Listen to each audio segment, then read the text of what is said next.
Bonjour à tous, c'est Azu pour la Sado Expédition. Aujourd'hui, je vais vous présenter l'activité de Noël intitulée Jouer Effervescence. Dans cette arène, que vous lancez depuis l'Arche du Lion, vous devrez survivre à 10 vagues d'attaque de jouets. Survivre, non, en fait, vous avez avec vous des Doliaques et vous devez protéger ces Doliaques. Commençons tout d'abord, avant d'expliquer cette arène, par l'ensemble des succès qu'elle débloque. Défenseur des Doliaques sera validé si vous arrivez à survivre aux 10 vagues en gardant au moins un Doliaque en vie. Survivant de la Jouer Effervescence sera quant à lui validé si vous survivez à 15 manches. Cette instance permet aussi de valider le succès Ingénieur qualité des jouets. Dans cette arène, vous ne disposez pas de vos armes PvE ainsi que vos compétences utilitaires. Sont accessibles 3 armes, le marteau, le pistolet et le fusil. Le marteau étant évidemment une arme de corps à corps, il sera notamment très utile pour détruire le décor et attaquer les jouets au corps à corps. Le fusil est une arme de distance, permettra d'attaquer le boss à distance. Le pistolet est plutôt une arme tactique, elle permettra de rendre notamment les jouets amicaux envers vous durant un laps de temps.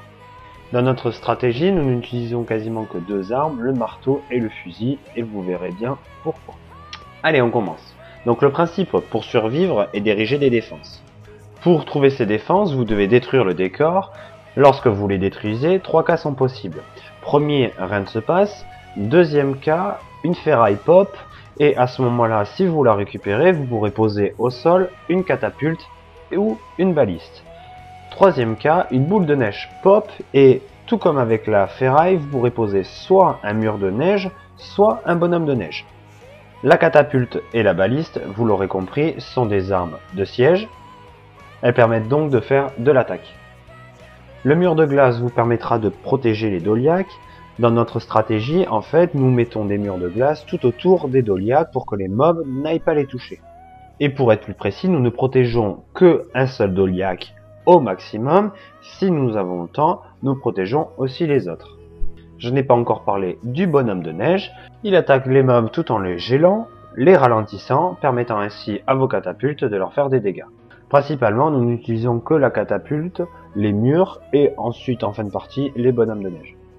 Dernier détail, lorsqu'une catapulte est posée à l'aide d'une ferraille, vous pouvez l'EP en super catapulte en lui apportant une autre ferraille. Une super catapulte peut aussi être EP en méga catapulte. Lorsque vous faites cela, elle est automatiquement heal à 100% de ses PV. Même principe avec les murs de neige, ils ont 3 niveaux, le mur basique, le mur de niveau 2 le renforcé, et le mur final, le mur cristallin. De même pour le bonhomme de neige et pour la baliste. Le début de partie est très important, 2 personnes s'occupent des défenses, une exclusivement sur les murs, l'autre sur les catapultes, tandis que les autres joueurs kitent les mobs ou les DPS avec les marteaux.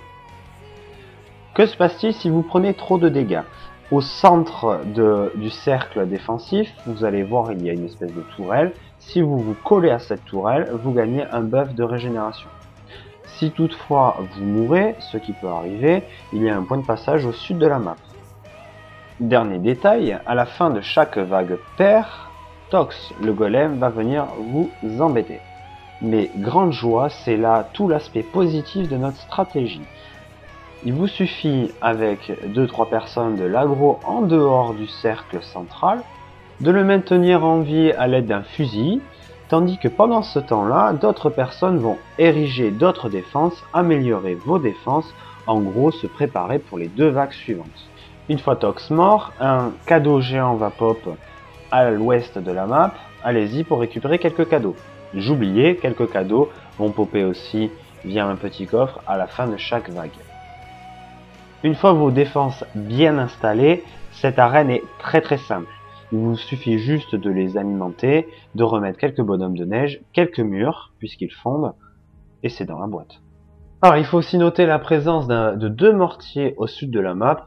Personnellement, nous ne les utilisons pas, ils n'ont pas grand intérêt. Et ensuite, à l'est de la map, sont présents des scripts mercenaires. Malheureusement, je n'ai pas encore trouvé comment ils marchaient. Je n'ai pas réussi à les engager. C'était Azu pour la Sado Expédition. À une prochaine sur la chaîne et bonne chance.